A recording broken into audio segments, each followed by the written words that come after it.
Semua anak muda yang tergabung di persekutuan doa Mahanaim, anak muda, kamu rajin pelayanan.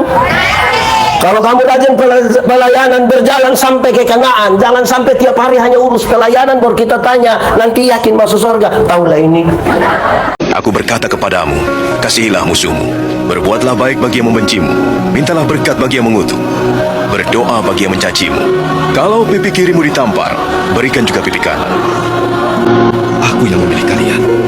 Arahkanlah hati dan pikiran kami pada pemberitaan firman saat ini. Sebab siapa kami ini Tuhan? Kami orang-orang berdosa yang terbatas dalam segala sesuatu. Dan itu sungguh tidak mungkin bagi kami untuk mengerti firman-Mu, kecuali kalau Tuhan menolong kami. Oleh kuat kuasa Roh Kudus-Mu, kami mohon hari ini kami sungguh-sungguh dimampukan.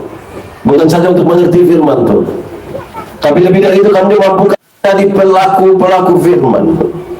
Berkati setiap hati yang sungguh disiapkan untuk ini, bahkan sejauh suara ini terdengar, Tuhan yang bekerja oleh Roh-Mu yang kudus.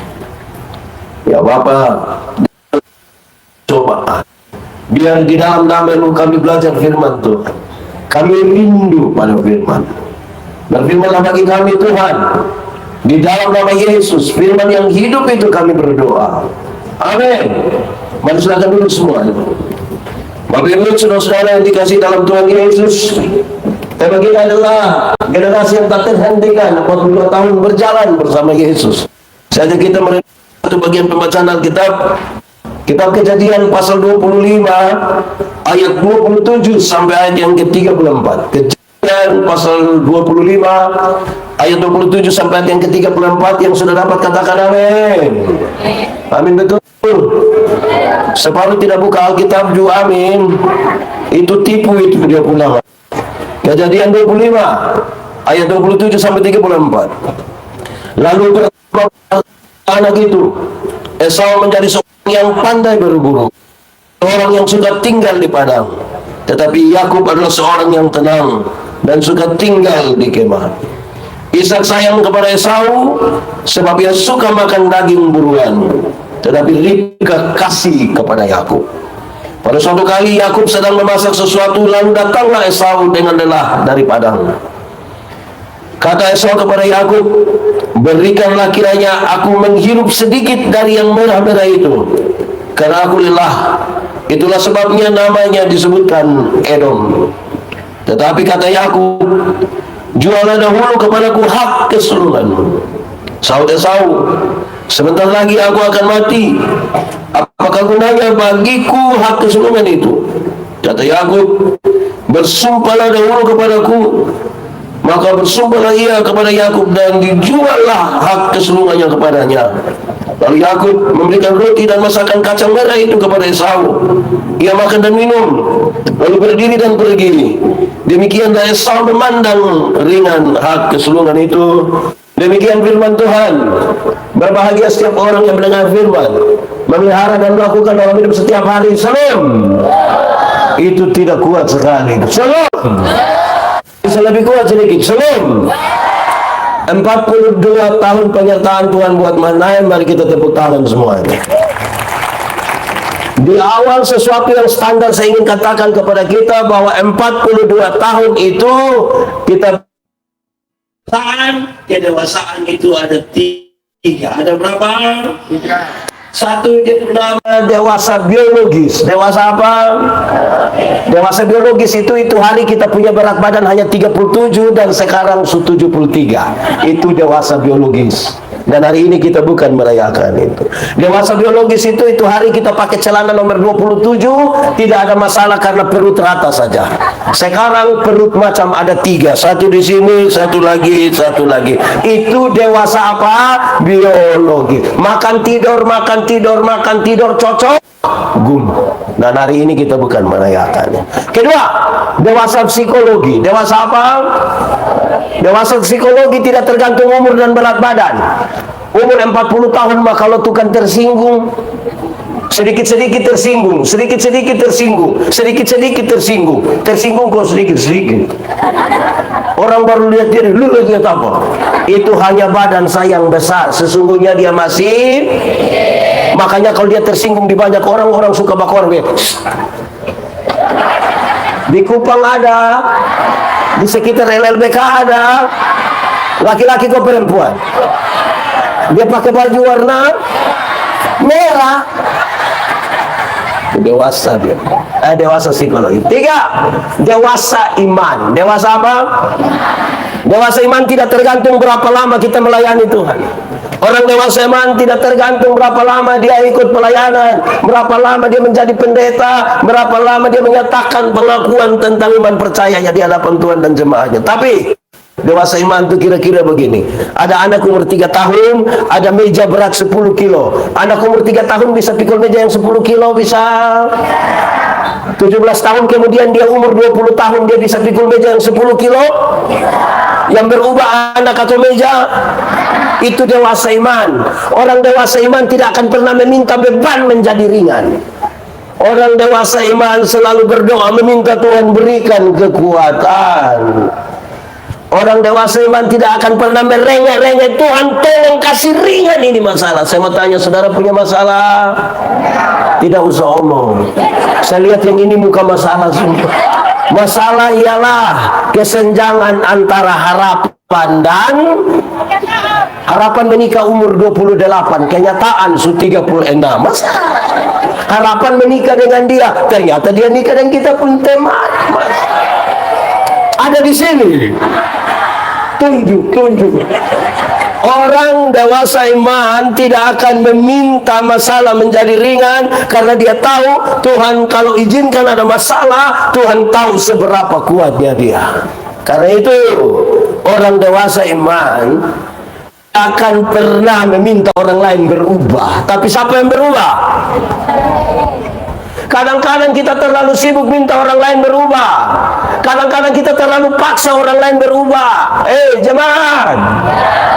Jemaat di sini tinggal 3. Jemaat.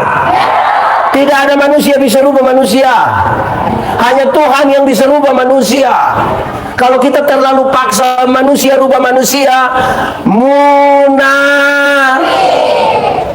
Ibu larang dia pun suami, bapak tidak boleh merokok. Bapak memang tidak merokok di rumah. Waktu keluar gas korem, kamu juga tahu, gas kencang atau gas ketelan. Nanti pas dia pulang tinggal 200 meter, dia berhenti motor, bapak dia coba terus sampai muka rumah cuci tangan, cuci muka, kumur-kumur. Ibu tanya, papa kenapa sampai begitu? Mama, virus sekarang. Orang dewasa iman 42 tahun berjalan dengan Tuhan, dia tidak minta orang lain berubah. Siapa berubah? Kita sendiri berubah. Baik, jemaat. Di kesempatan tema ini, generasi yang tidak tergantikan, saja kita belajar tentang tema satu hal yang saya kira serius ini, berkaitan dengan hak kesulungan. Hak apa? Kuat sedikit, hak apa?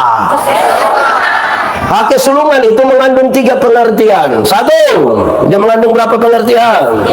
Orang Israel memahami hak kesulungan dalam 3 pengertian. 1, hak kesulungan itu hak untuk masuk ke tanah terjanji. Masuk ke tanah terjanji, tanah perjanjian itu hak.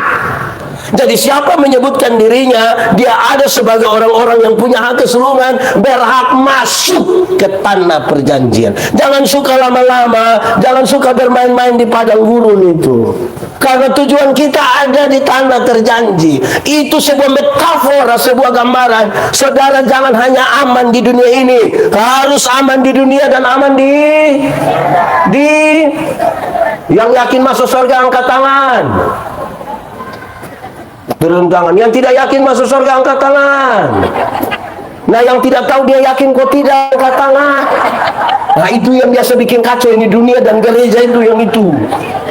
Saudara-saudara, memang ada penyertaan Tuhan dalam perjalanan di padang gurun itu.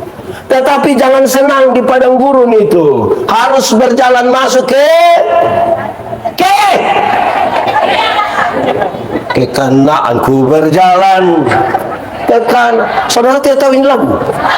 Nah, kenapa suruh saya solo? Sambil tepuk tangan 3-4, ku berjalan. Apalagi ku berjalan lebih kuat. Ku berjalan. Persekutuan Tuhan lebih ngeri lagi. Ku melompat.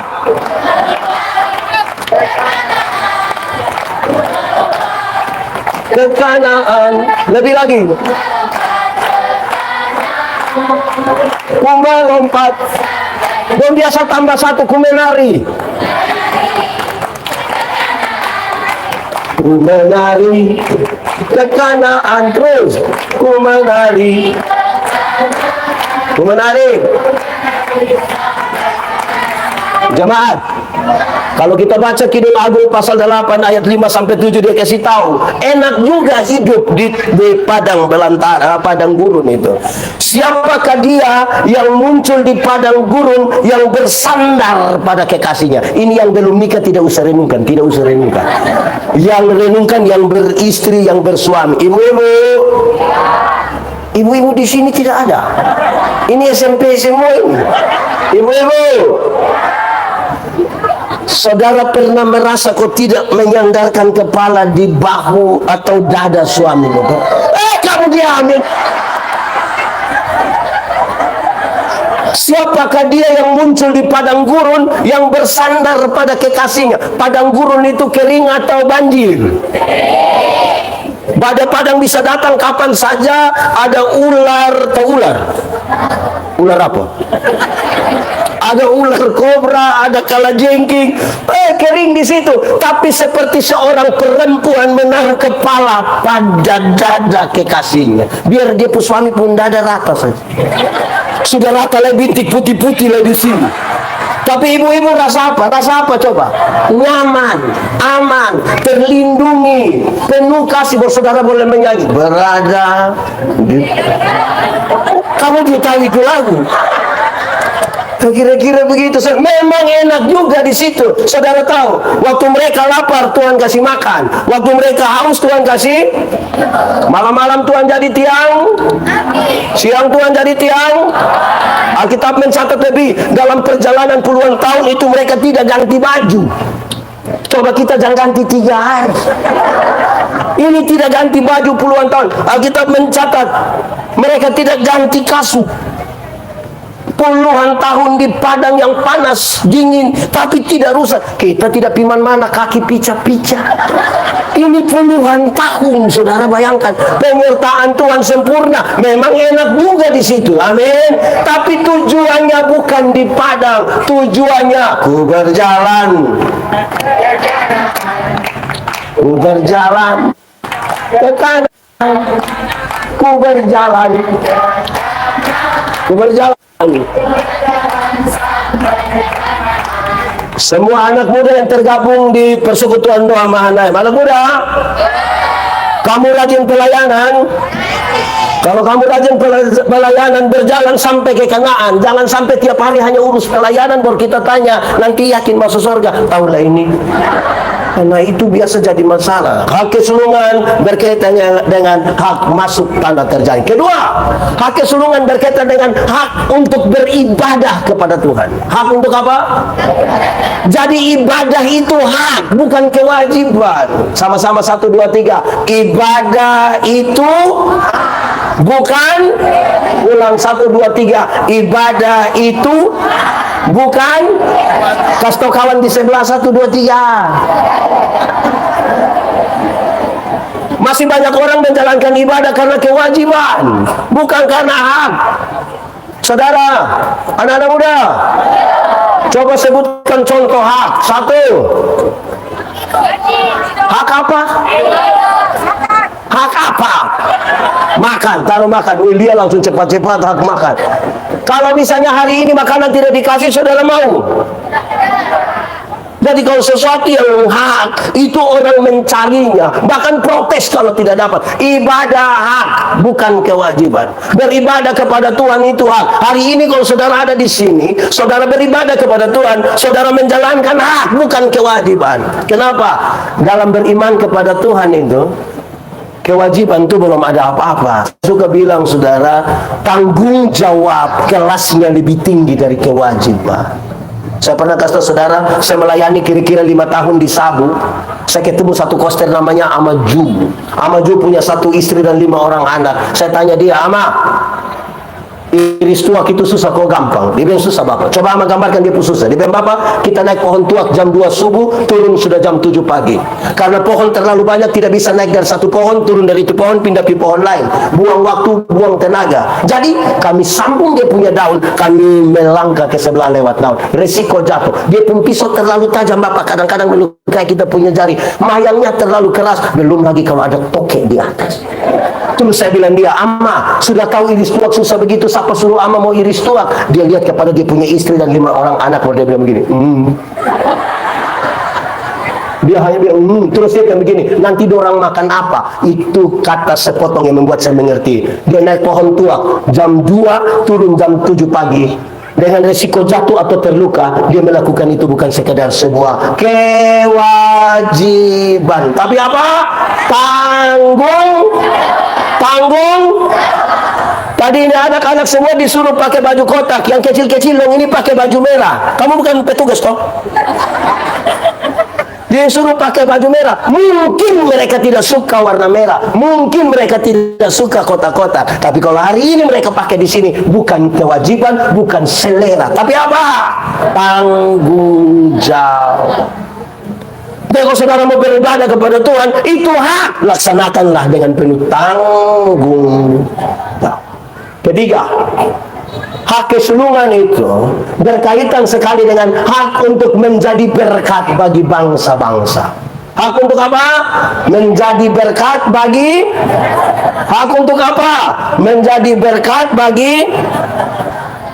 Jadi waktu bicara tentang hak kesulungan, hak saudara untuk menjadi berkat, saudara tidak hidup untuk dirimu sendiri. Saudara hidup, Tuhan izinkan untuk mengalami sesuatu dengan Tuhan dan kemudian menjadi berkat bagi orang lain. Amin kok. Saya tadi malam KKR di Wengapu. Dorang pun tema menjadi keluarga yang beribadah. Apa? Mencari Tuhan, mencari Tuhan. Carilah Tuhan.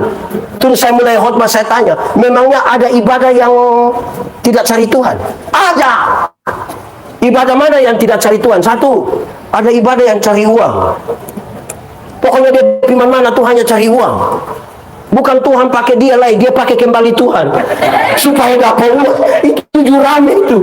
Saya punya kisah satu, ini orang tidak suka tapi namanya kisah toh. Ada pendeta satu pas pergi di syukuran begitu, ada janda tua satu, nenek-nenek itu. Dia bilang, Bapak pendeta, tanggal 14 bisa pimpin ibadah di rumah kok. Pak pendeta bilang, aduh saya sibuk. Oh tidak apa-apa, tidak apa. Nanti kalau penatua pisah tidak apa-apa kok. Tidak apa-apa. Ambil makanan, datang duduk-duduk begini, basa-basi sedikit. Terus pendeta bilang, Mama, mau bikin acara apa? Terus ini nenek tua bilang begini, tidak, saya punya anak laki-laki yang pertama baru saja dilantik jadi komisaris bank. Jadi dia ada mau titip berkat sedikit. Pak pendeta bilang, sabar, tanggal berapa dulu? Tanggal berapa dulu? Dia bilang tanggal 14. Jauh Pak pendeta, beta kira tanggal 4. Kalau 4 beta sibuk, 14 bisa Mama. Jadi ibadah itu bukan cari Tuhan lah, itu cari. Kedua, ada ibadah yang cari nama. Bukan cari Tuhan, tapi ibadah yang cari. Ibadah yang cari nama tuh misalnya dia tahu menyanyi, tapi ibadah hari Minggu dia tidak menyanyi. Pendeta tanya, solo ada? Paduan suara, vokal grup? Tapi tiba-tiba kasih tahu, Gubernur Nusa Tenggara Timur dan Ketua Majelis Sinode Gemit akan beribadah bersama-sama di Jemaat Gemit Kota Kupang. Solo dia, duet dia, paduan suara dia, vokal grup dia. Kata saya, makam puji. Di Kupang sini ada. Itu yang fama apa dong itu? Jadi kalau tidak cari Tuhan, kita cari. 3, ada ibadah yang cari hak. Ada kok tidak? Tiap hari hanya cari hak. Pokoknya dia datang Tuhannya nilai orang pun kesalahan sah. Nih, tadi dong menyanyi bagus, suara sama kayak pica piring. Di sini ada yang begitu. Nanti kalau kita tanya, tadi tampilan karena mana? Nanti dia omong tuh sepertinya sangat-sangat baik. Oi, sebenarnya bagus. Tapi, nah itu dia hina sudah itu ibadah cari hal itu dia pun nama.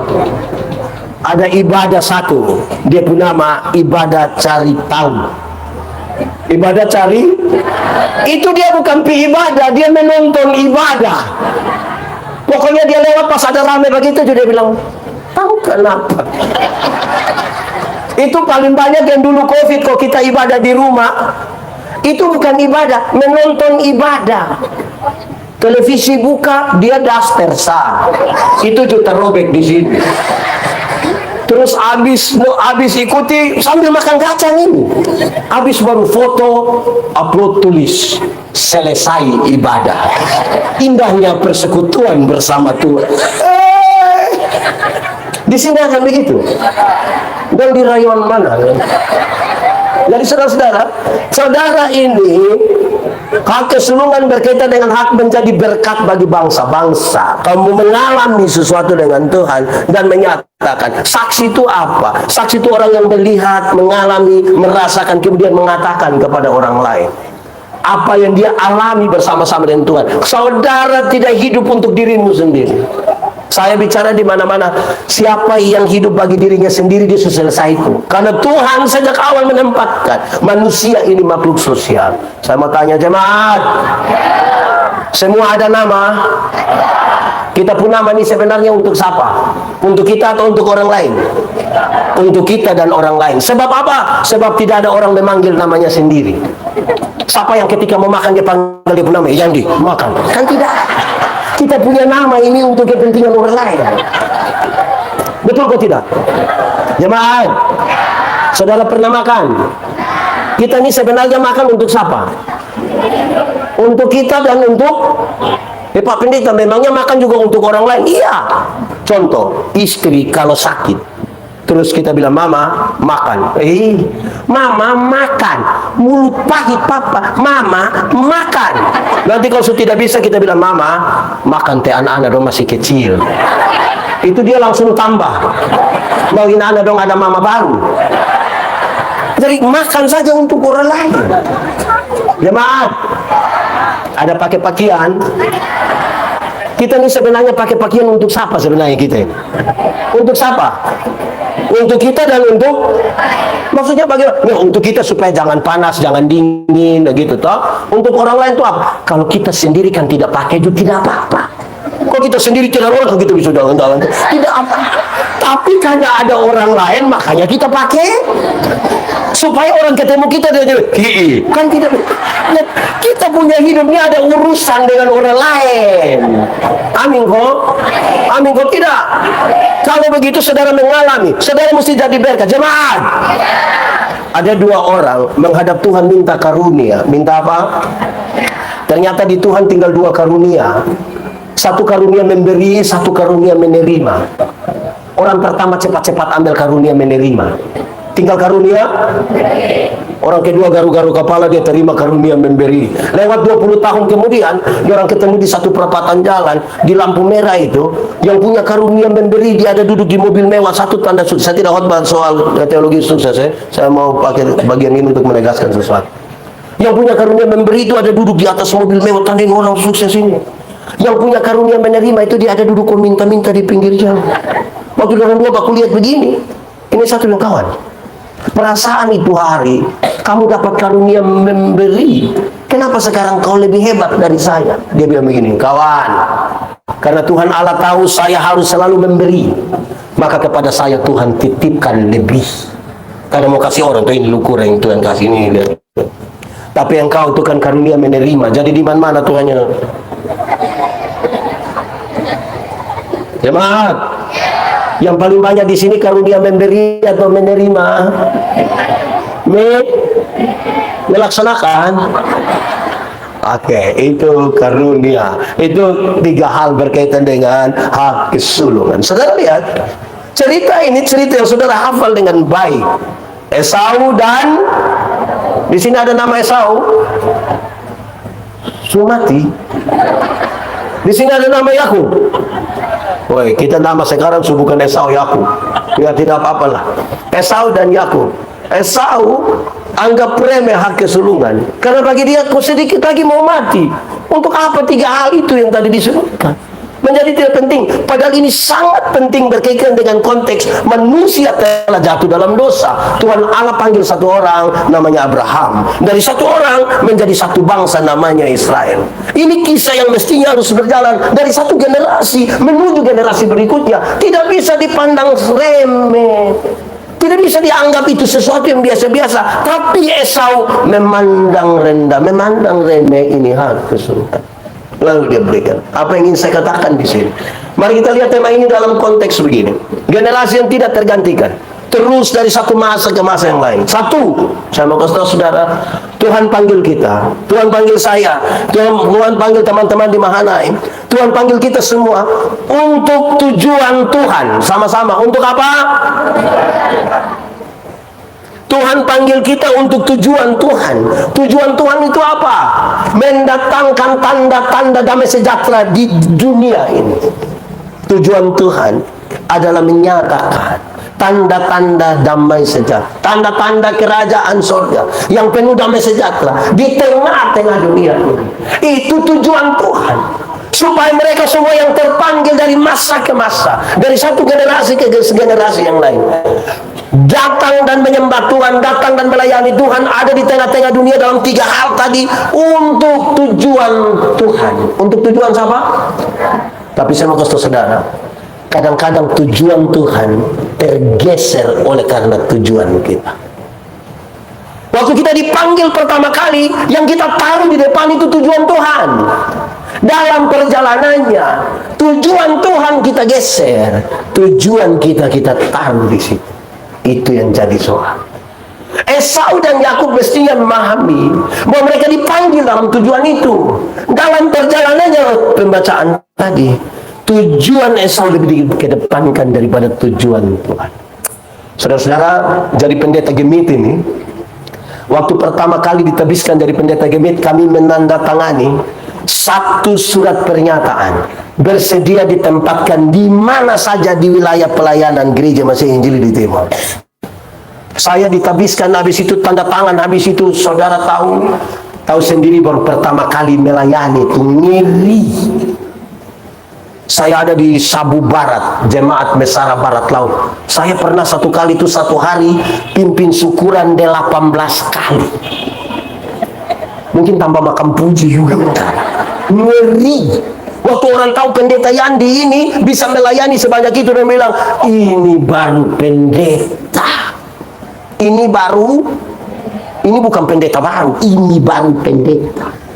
Orang bilang pendeta yang macam begini ini mesti ada di tempat inilah, mesti ada di tempat inilah, mesti ada di tempat ini. Pas 5 tahun pertama pelayanan mau mutasi. Saudara tahu, saya dimutasikan ke satu tempat di pedalaman Amanuban Timur. Itu kalau musim hujan, anjing sata tanam. Itu Depok kaki tidak bisa. Jadi, saudara, saya lantas berpikir, masa pendeta yang begini diakui ditempatkan di sana, haruskan di tempat ini kan? Saudara lihat, tujuan Tuhan menjadi bergeser tujuan kita. Karena apa? Mulai merasa diri pantas. Waktu kita mulai merasa diri pantas, kita mulai menggeser tujuan Tuhan ke dalam tujuan kita. Waktu pertama kali kita tahu Tuhan luar biasa. Saya suka pakai contoh ini, saudara-saudara. Ini anak-anak muda rata-rata ini, hanya kayak ini dong yang senior. Yang rata-rata di muka ini anak baru semua. Anak baru. Gugup kok tidak waktu pertama kali disuruh di sini? Gugup kok tidak? Berdoa kok tidak? Berlutut sampai lutut warna hitam toh? Itu pertama kali. Tapi kalau mulai berulang, lama-lama dia rasa biasa. Tuhan sudah tidak lagi diandalkan. Mulai andalkan diri sendiri. Suka pakai contoh ini. Kalau pertama kali dia akan pimpin pujian atau disuruh menyanyi di sini, itu dia datang, dia kasih buang dulu di grup. Teman-teman tolong doakan. Tolong doakan. Ini pertama kali menyanyi, wih, ini tertok kaki di kepala atau kepala di kaki. Tolong doakan. Wih, dia datang menyanyi. Ku tahu Tuhan pasti buka jalan Woi, habis itu dengan terima kasih dukungan doanya, beta mulai. Itu pertama. Mulai terus, tidak latihan lain. Datang langsung bilang A. Oke kakak, A. Ini dia mulai. Ku tahu Tuhan pasti bukan jalan. Ku tahu Tuhan improvisasi tidak salah. Tapi saudara masih ada di jalur itu, kok tidak? Itu dia masalah. Banyak yang ketika pertama kali datang dan mengalami sesuatu bersama dengan Tuhan, rajin sekali ada di persekutuan doa kan? Terus tiba-tiba dia hilang. Tiba-tiba disampaikan 22, 23 doa masalah. 23, 24, 25 kerjasama Mahanaim dan mana? Dan Yayasan Mahanaim Bekasi akan melaksanakan ibadah penyegaran iman di Tedis. Kita tiba-tiba Kak Adi dapat telepon. Kakak, pergumulan tanggal berapa tidak datang leseng aja telepon tanya pergumulan. Terus di bagian ruang kesaksian dia bangun, dia langsung bilang begini. Baik Bapak Ibu Saudara, salam. Kalau selama ini Bapak Ibu lihat saya tidak ada di sini, langsung kasih bilang kami sudah tahu lupa maksud. Tidak usah kami sudah tahu lupa maksud. Jadi kita dipanggil pertama untuk tujuan siapa? Tujuan Tuhan. Jangan tujuan kita, tujuan Tuhan. Dan saya mau kasih tahu saudara, itu juga tantangan bagi kami pengkhotbah. Ketika pertama-tama itu kami jalankan tujuan Tuhan, lama-lama kami jalankan kami pun tujuan. Bukan lagi apa yang Tuhan katakan, kami lebih banyak menyampaikan apa yang kami katakan. Bukan lagi yang Tuhan katakan. Apalagi kalau untuk memuaskan orang lain. Nah itu juga kadang-kadang kan. Ada orang yang dia bikin acara, kan dia ada jengkel tetangga di situ. Dia tidak bisa omong itu tetangga, dia bikin KKR di tetangga pun samping dulu. Terus dia panggil saya yang khotbah, dia kasih tahu dia, oh pendeta yang di khotbah habis diratain Bapak tadi pas apa? Dong sone keluar. Wih, ini macam begini lantas saudara bilang ini tidak tergantikan. Ya saudara mesti ingat, saatnya kita berefleksi sekarang, kita masih ada di tujuan Tuhan atau tidak. Ambil waktu 10 detik sekarang, saudara renungkan, masih di tujuan Tuhan atau tidak. Tutup mata atau tidak tutup, yang penting renungkan. Kita masih di tujuan Tuhan atau kita sudah bergeser dari tujuan. Kedua, jemaat, waktu Tuhan panggil kita, mau taruh kita pada tujuannya, dia tidak pernah suruh kita pergi dengan tangan kosong, tidak pernah. Dia berikan kepada kita karunia-karunia. Dia berikan kepada kita talenta-talenta. Yakub dengan dia punya, Esau dengan dia. Masing-masing orang dapat. Yang ada karunia boleh angkat tangan. Oh di sini tidak ada yang ada. Oke, yang tidak ada karunia coba angkat tangan. Tidak ada juga. Nah yang tidak tahu dia ada karunia kok tidak coba angkat tangan. Ini semua mati semua. Jemaah, semua orang yang percaya kepada Tuhan diberikan karunia Roh Kudus. Karunia Roh Kudus dibedakan dalam dua. Pertama, karunia motivasi, berkhotbah, menyanyi, mengajar, mendampingi. Itu karunia motivasi. Kedua, karunia manifestasi. Bicara dalam bahasa roh, mengartikan bahasa roh, menyembuhkan orang dan seterusnya. Dua karunia ini dipakai untuk memperlengkapi jemaat bagi kemuliaan Tuhan. Tuhan waktu panggil kita, dia lengkapi karunia-karunia. Persoalan bagi banyak orang yang mau melayani Tuhan adalah tidak menemukan apa yang Tuhan taruh pada dirinya sebagai karunia-karunia. Sudah Bapak beta pikul sengsa. Beta pokoknya urus dengan petugas koperasi itu beta punya. Nanti yang lain baru kawan-kawan dong. Janganlah, setiap kita diberi karunia. Tuhan tidak pernah suruh kita pergi dengan kosong-kosong, tidak. Masa 42 tahun perjalanan Tuhan biarkan kita jalan sendiri tanpa sesuatu yang dia taruh pada kita? Tidak mungkin. Tuhan itu telah memberikan kepada kita, tapi sekarang apakah kita pakai karunia-karunia itu atau tidak? Itu yang jadi soal buat kita. Karunia-karunia itu penting. Kalau Tuhan mau untuk tujuannya, kita tidak tahu apa-apa. Dia taruh ini bagi saya, dia taruh itu bagi saudara. Supaya kita memahami sesuatu. Saya bicara dulu yang ketiga, karena dua punya hubungan yang sangat kuat. Jemaat, yang tadi satu dipanggil untuk apa? Aduh. Yang pertama tadi dipanggil untuk apa? Untuk tujuan Tuhan. Yang kedua, dia berikan apa? Orang lain pustori do hafal mati.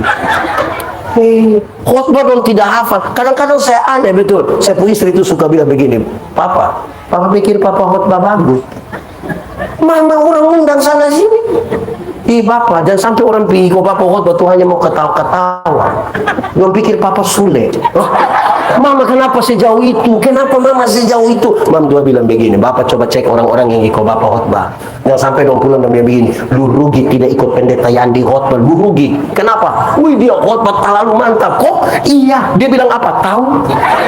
Pokoknya kita ketawa-ketawa, kita senang.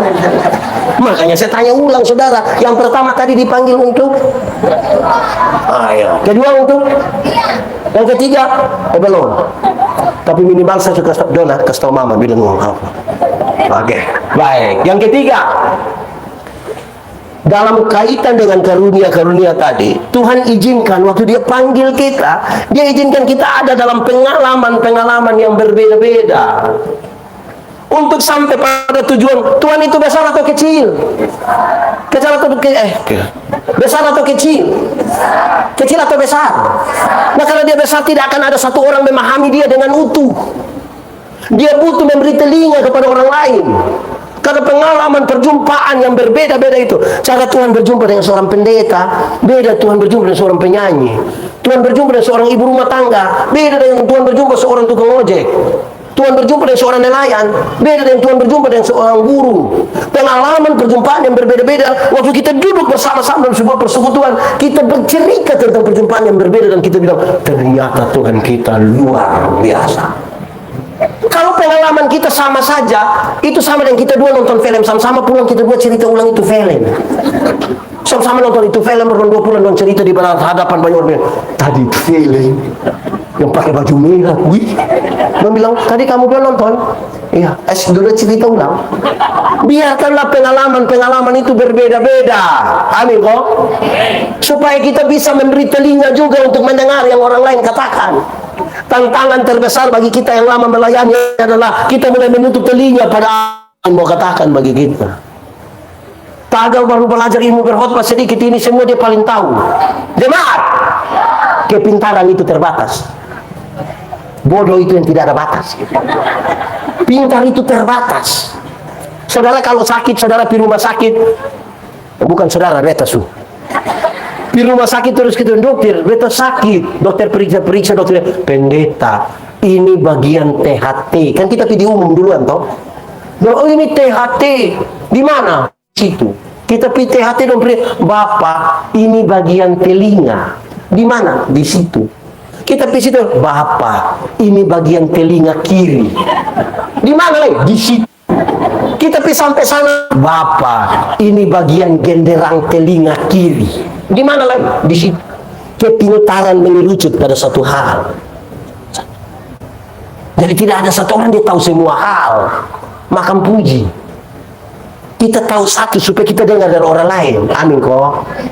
Kepintaran itu terbang. Bodoh itu yang dia kemalelesa. Makanya di Kupang orang kalau omong bilang, kalau bodoh na ukur-ukur, bagi ke si orang lain. Jelas kok. Supaya kita memberi telinga kepada orang lain. Tantangan terbesar bagi kita yang lama melayani itu adalah sudah tidak lagi mau mendengar orang lain bicara. Kira yang kita bicara itu yang paling benar. Kita kira yang kita omong itu yang paling benar. Aduh, lantas saudara mau bilang, ini generasi yang tidak tergantikan dan tidak mau dengar orang. Itu jadi soal baru buat kita, saudara. Jadi Tuhan izinkan karunia yang berbeda, pengalaman yang berbeda, supaya kita saling mengisi satu dengan lain. Ada pendeta satu mau ke pelayanan, pakai motor. Tahu motor? Ada yang punya motor? Sudah. Saudara, ini beli motor itu usaha terus. Ini pendeta bawa motor, tiba-tiba dia pumban pecah. Itu bunyi pecah, itu bukan bunyi kentut, itu bunyi ban. Aduh, ini ke mana? Di depan. Tahu depan? Depan kok belakang? Depan. Ada orang tambal ban. Puji Tuhan, amin, haleluya. Tolong tambal om pendeta pumban. Ini anak mulai sedikit orang tunggu saya pelayanan. 2 menit lebih cepat sedikit orang tunggu saya pelayanan. 2 menit cepat. Ini anak juga bikin cepat-cepat, dia bayar, om pendeta jalan. Baru 10 meter, ban pecah ulang. Dia pembunyi bilang, ban pecah ulang. Waktu ban pecah ini pendeta marah. Ini pendeta balik, anak muda, kenapa kerja model begini? Lu kira saya pun pekerjaan ini macam ke lu? Orang tunggu saya di sana. Kenapa lu kerja begini? Terus ini anak muda bilang, Bapak pendeta, Bapak kira Bapak pun pekerjaan saya yang penting. Yang beta pun yang tidak penting, yang beta pun tidak penting. Yang beta pun tidak penting, yang Bapak pemban pica terus. Karena itu duduk diam-diam di situ kok sakit jado, lorong Bapak pi. Jemaat, jangan bikin diri inti. Bisa kok? Jemaat, kalau ada ibadah penyegaran iman macam begini, pendeta Yandi tidak usah tahu semua hal. Dia cukup berkhotbah sah. Nanti yang main musik orang lain, yang menyanyi orang lain. Bayangkan kalau satu orang dia datang dia bawa semua. Itu orang kayak apa kok? Kayak sudah lalu itu. Jadi Tuhan izinkan kita punya pengalaman-pengalaman berbeda supaya kita saling membutuhkan satu dari yang lain. Amin kok. Amin kok.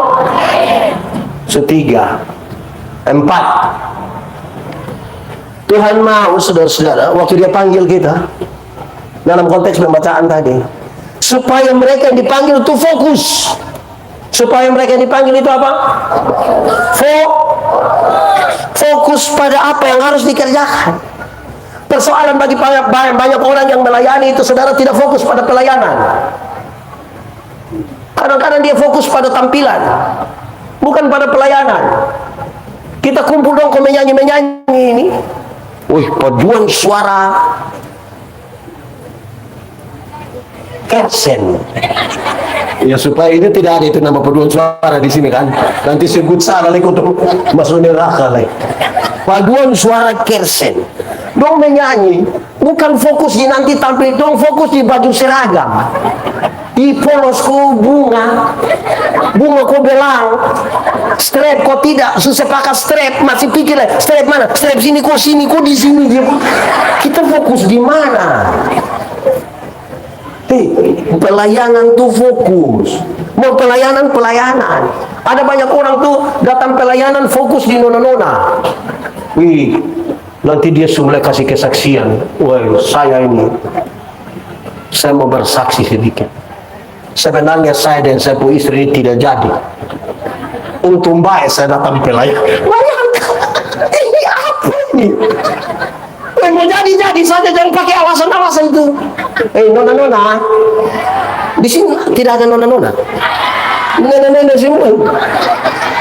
Memang butuh aja kampungnya datang ikut ibadah, tapi jangan jadikan itu fokus. Kasih tau dia baik, Kak, ibadah. Dia bilang kakak ibadah. Dia tidak mau kasih tahu kakak ibadah. Nanti kalau tidak mau kasih tahu dia ada kue. Siapa tahu dia mau fokus di kue. Fokus sedikit di pelayanan. Melayani saja. Tugasmu melayani.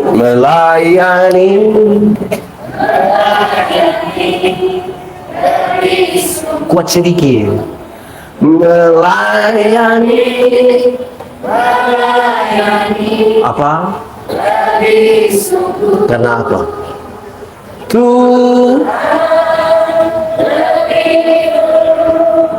Melayani. Kenapa? Karena itu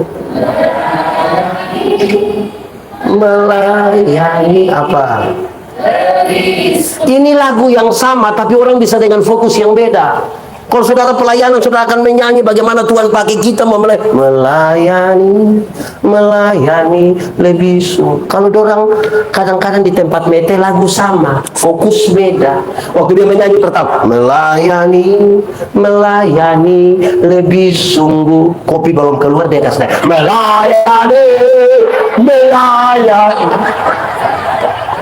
Jadi fokus itu penting. Amin kok. Amin kok. Jadi generasi yang tidak tergantikan itu generasi yang fokus. Fokus sedikit, kita mau buat apa? Ini persekutuan doa ini mau buat apa? Jemaat rapat semua gagal semua, urus semua akan gagal semua. Pastikan kita mau urus apa, kita mau kerja apa. Saya senang sekali persekutuan doa di bawah Kak Adi dan teman-teman. Kita ibadah, tapi kita berusaha juga pengembangan ekonomi. Mari kita fokus. Tuhan kita kaya atau miskin? Kenapa dia puan anak miskin? Pamalas. Kau suka malas tambah parakus miskin. Kan itu kita mau fokus di situ. Amin kok. Memang ada lagu yang bilang begini. Lagu apa ini? Lagu dulu itu yang bilang, biar ku miskin. Tahu itu lagu? Sambil tepuk tangan kita menyanyi boleh? 3, 4. Biar ku miskin ilmu uang ku tak tapi yakin kalau miskin senang. Mereka itu mulai fokus sudah. Amin kok. Ya, kadang-kadang kita kalau tidak fokus tuh saudara, orang yang tidak fokus itu dia kadang-kadang kasih tinggal dia tanggung jawab urus orang lain pun barang. Dia dipercayakan main keyboard, ada orang lain main, dia bukan urus mesin, dia ini pukul begini dan begini. Kapan kita maju? Dia fokus saja ya di bagian kita. Amin kok. Ke berapa? Oh, tahu 5 kalau pakai bahasa Indonesia? Oh, beta kira kelima. Mereka yang dipanggil dalam tujuan Tuhan itu diminta untuk melakukan hal-hal yang bermakna. Melakukan hal-hal yang sudah diperlengkapi dengan karunia-karunia, diberi kesempatan untuk mengalami bersama-sama dengan orang lain, fokus melakukan sesuatu yang bermakna. Saudara-saudara, ini kalimat harus dicermati dengan baik supaya jangan bilang saya mengkritisi sesuatu yang kemudian saya bilang salah. Tidak, tapi ini dikritisi. Begini, saya memberi masukan bagi banyak panitia. Kalau gereja bikin acara, jangan sekedar bikin keramaian, jangan. Tarik tambang. Yang paling banyak ikut tarik tambang itu dong yang tidak pernah pergi gereja. Tarik tambang pakai bataro lagi. 500 ribu. Tambah mabuk. Jangan, itu masih bisa orang lain buat. Bikin saja lomba menyanyi kidung jemaat dari nomor 1 sampai nomor 475. Nah, itu bermanfaat. Itu bermanfaat. Jangan sampai kita lakukan hal yang tidak bermanfaat. Lakukan sesuatu yang bermanfaat. Saya senang tadi yang banyak-banyak pimpin di sini. Saya omong ini kali-kali Ibu Heti marah saya, tapi saya saya bilang kamu kalau pimpin pujian, lakukan sesuatu yang bermanfaat, dimengerti. Yang tidak dimengerti terusak.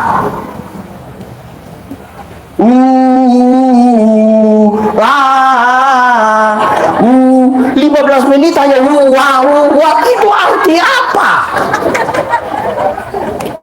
Lakukan sesuatu itu bermanfaat. Oh, dimengerti.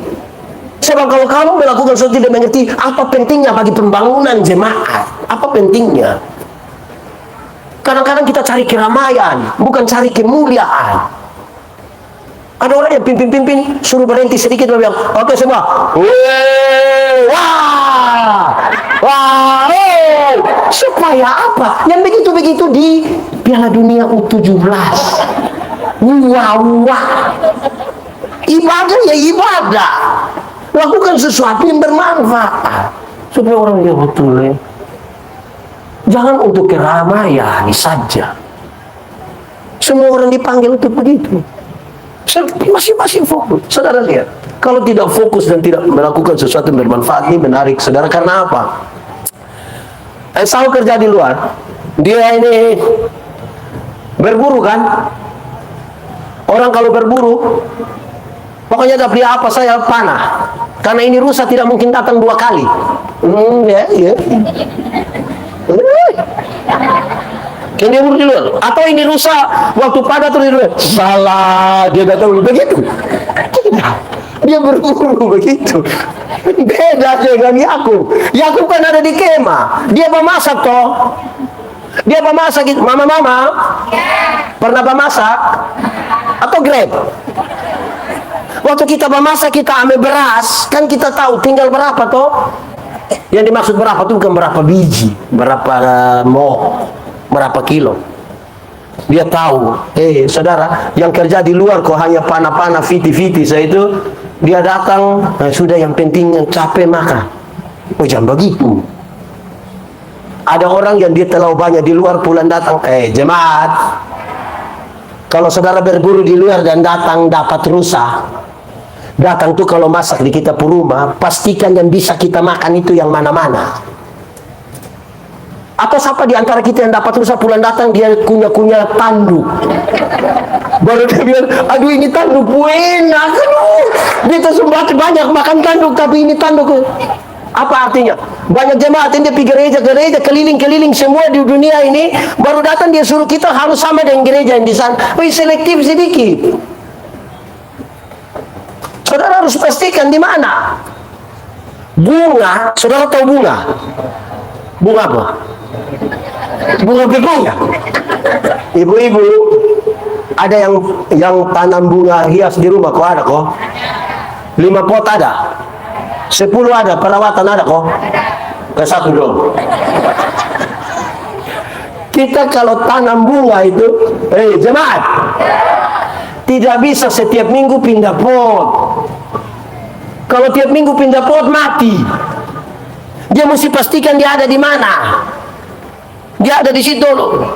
Ini keliling-keliling bulan datang paksa kita mau sama dengan yang lain.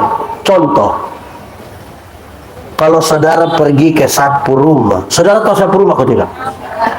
Ada yang tidak tahu? Saya juga memang tidak mau kasih tahu. Kalau saudara pergi satu rumah, saya punya kebiasaan makan jam 7 malam. Saudara punya kebiasaan makan jam 8. Menurut saudara, saya ikut saudara atau saudara ikut saya? Saya ikut saudara, saudara ikut saya. Saudara akan bilang saudara ikut saya kan? Jadi selektif sedikit, mana yang pas, mana yang bermakna, mana yang tidak. Kan kita dapat ini harus dipisahkan, perut halus, perut susu, tanduk, kuku kaki, kan buang. Yang bermanfaat saja yang kita pakai. Amin kok. Sulima. Satu apa lagi? Apa? Yang kedua? Yang ketiga? 4? 5? Nanti yang ke-6 kalau kamu bisa hafal, kamu dapat sepeda. Panitia siap. Hanya gambar. Yang ke-6, saya kira ini paling tinggi. Yang ke-6, bagi sebuah generasi yang tidak tergantikan. Dalam konteks pembacaan ini saya ingin mengatakan kepada saudara, supaya orang-orang yang dipanggil oleh Tuhan itu, dia sampai pada kedewasaan spiritual. Kedewasaan apa? Sebuah kedewasaan secara spiritual. Banyak orang melayani Tuhan tapi tidak mengalami kedewasaan spiritual. Dia menjadi aktivis pelayanan, jadwal-jadwalnya padat-padat di mana-mana, tapi dia hanya aktif dalam pelayanan, tapi tidak mengalami sebuah kedewasaan spiritual. Kedewasaan spiritual, bayangkan kalau orang bilang begini, kamu melayani, masa. Pernah dengar itu kalimat? Itu dia maksud apa itu? Kalau melayani kita tidak ada perubahan, saya mau kasih tahu saudara, perubahan, pertobatan, dan hal-hal lain yang makin menuju kepada Tuhan, kadang-kadang kita tidak alami seperti yang Paulus alami. Tuhan pegang balik dia suatu kali. Tidak. Perubahan satu tapak demi satu tapak, satu langkah demi satu langkah, sampai kadang-kadang kita tidak merasakan perubahan itu. Orang lain yang bilang, "Wih, Pak Tino sini sudah berubah." Orang lain yang bilang. Bayangkan kalau kita yang datang bilang, "Kawan, kamu tahu kau tidak, beta sudah bertobat." Itu lusa dia gila ulang. Kedewasaan spiritual dimulai dari pengalaman dengan Tuhan, dan satu tapak demi satu tapak, sampai orang betul Tuhan perlu dimuliakan karena itu. Saudara, pengalaman dalam perjalanan dengan Tuhan, kalau kemudian kita tidak menyatakan sebagai orang-orang yang dewasa secara spiritual, lantas bagaimana nama Tuhan di dunia ini dimuliakan? Kalau Anda dikenal dunia sebagai milik Tuhan, maka Tuhan mesti kelihatan di dalam hidup. Pada akhirnya, kekristenan itu nilai, bukan kata-kata. Cinta.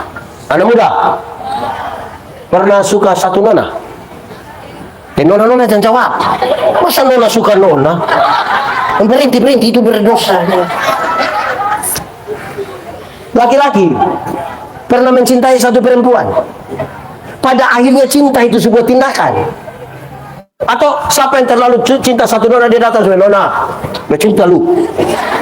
Hanya begitu. Pada akhirnya dia sebuah tindakan. Pada akhirnya dia sebuah nilai.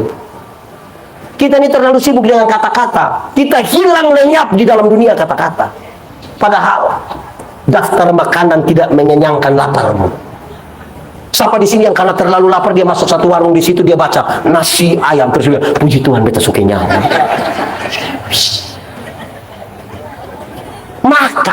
Makan kok. Beta Pada akhirnya kekristenan itu tindakan. Pada akhirnya kekristenan itu sebuah nilai. Nilai yang kita nyatakan supaya orang lihat bilang, betul, Onesimus adalah seorang budak yang bekerja di perkebunan milik Filemon. Tidak tahan kerja, bangun lari, kena tangkap, masuk penjara. Paulus menginjil dia terima Yesus di situ. Terus Paulus bilang begini, kembalilah engkau kepada Filemon. Dia bilang, Bapak, kalau kita pulang kita bisa mati di sana karena Tuhan bisa membunuh kita. Dia bilang, tidak, nanti saya tulis satu surat kecil. Filemon, yang pulang ini bukan budak, yang pulang ini orang merdeka, yang pulang bukan musuh, yang pulang saudara kita yang kekasih. Filemon menyambut budak yang lari ini seperti menyambut seorang tamu besar. Mereka duduk makan sama-sama. Orang-orang heran bagaimana seorang Tuhan bisa menyambut seorang budak yang melarikan diri. Waktu Tuhan tanya, kok bisa begitu? Tuhan bilang begini, Tuhan kami mengajarkan kami hal itu. Orang-orang yang tidak mengenal Tuhan rindu untuk belajar sesuatu dari Tuhan yang disembah oleh Tuhan. Pada akhirnya kekristenan itu supaya kita mengalami sebuah kedewasaan spiritual. Dia tidak hilang lenyap dalam dunia kata-kata. Kita menyanyi sebaik, semua sebagus, tapi ya itu. Saya akan kasih tahu saudara itu hari. Kita ini kecil, beta dulu masih kecil. Beta dulu kan kecil toh. Kalau penonton film di lapangan, pergi sore pulang, padahal dong hanya putar film KB. Tapi kan dulu kan hanya keramaian itu saja kita pi. Kalau mau tempi, pulang malam, lewat pohon beringin, tidak ada listrik. Berapa lagu? Berapa lagu? Jelas lagu pertama toh? Dalam nama Yesus, dalam nama Yesus, ada kemenangan. Lagu kedua, Yesus itulah. Kamu juga tahu, berarti kamu takut setan. Ya itu masih mantap. Tapi bayangkan banyak orang Kristen sampai hari ini disugesti begitu rupa sampai sangat-sangat percaya bahwa kalau dia jalan-jalan dan tiba-tiba dia perut sakit dan mau buang air, harus ambil batu berapa? Taruh di mana? Yakin dia tidak keluar. Kenapa kamu bikin WC di rumah, kan tinggal taruh batu? Bayangkan ini Kristen bertahun-tahun masih taruh batu 3 di sini. Hai, di sini ada yang begitu. Kenapa tidak taruh batu straight? Kita disugesti begitu rupa sampai percaya saudara bahwa kalau mau jalan turun dari Fatu Veto, tiba-tiba ada anjing jahat tidur di situ. Maka lipat jempol toh, lidah,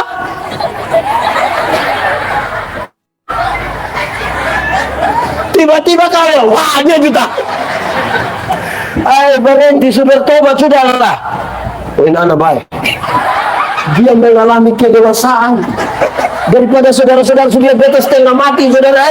Pada akhirnya kekristenan itu tindakan, bukan kata-kata. Jemaat. Dulu ada orang susah karena rumah terbakar, dia punya istri mati. Tapi beta khotbah, berbahagialah orang yang berduka cita, kan dia pasti akan dihibur. Itu kan jawab beta, iya, Pak ngomong begitu kan, Pak belum merasa. Itu pikir-pikir betul. Jadi jangan terlalu bergaya dengan kata-kata teh. Banyak yang tiap hari dia punya status firman Tuhan. Banyak. Itu status itu rohani sekali. Dia pun hidup saya kayak roh halus. Bangun pagi, kadang-kadang bukan firman kosong, tambah dia pun muka, dia foto, taruh muka, ayat di bawah. Kadang-kadang dia lihat tidak ada hubungan antara dia pun muka dan ayat, tidak ada. Lalu dia taruh di situ supaya apa? Dan pada akhirnya biar sudah itu nilai kedewasaan spiritual. 6 itu teman-teman musik saudara. 1 apa? Tujuan. Jangan geser tujuan Tuhan dari pada tujuan kita ya. Kalau mau jadi generasi yang tidak tergantikan, tujuan Tuhan harus tetap tujuan Tuhan. Dari tujuan Tuhan yang kedua apa? Tuhan tidak pernah menyuruh kita pada tujuannya dan membiarkan kita pergi dengan tangan kosong. Ada karunia-karunia yang dia titipkan. Tapi pada saat yang sama saudara, supaya tidak ada orang merasa diri inti, yang ketiga apa?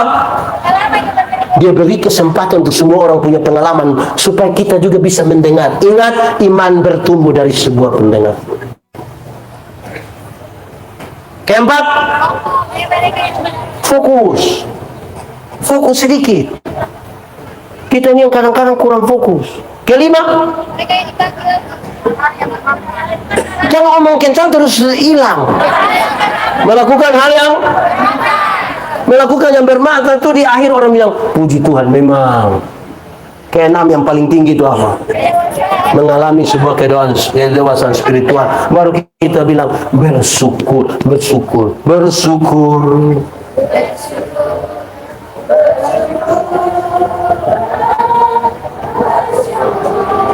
Kenapa tinggal 10? Ku sembah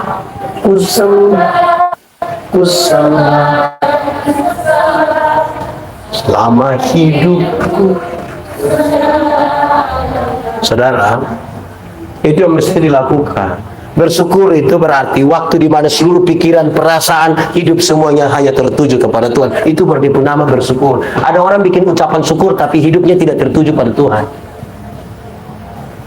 Bersyukur itu menerima segala sesuatu. Kita tahu kalau Tuhan berikan itu baik.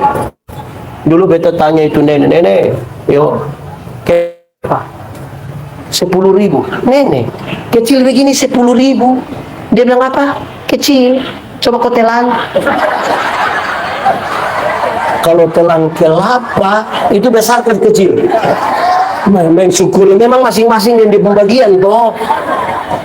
Bersyukur saja. Mari kita tunduk kepala di hadapan.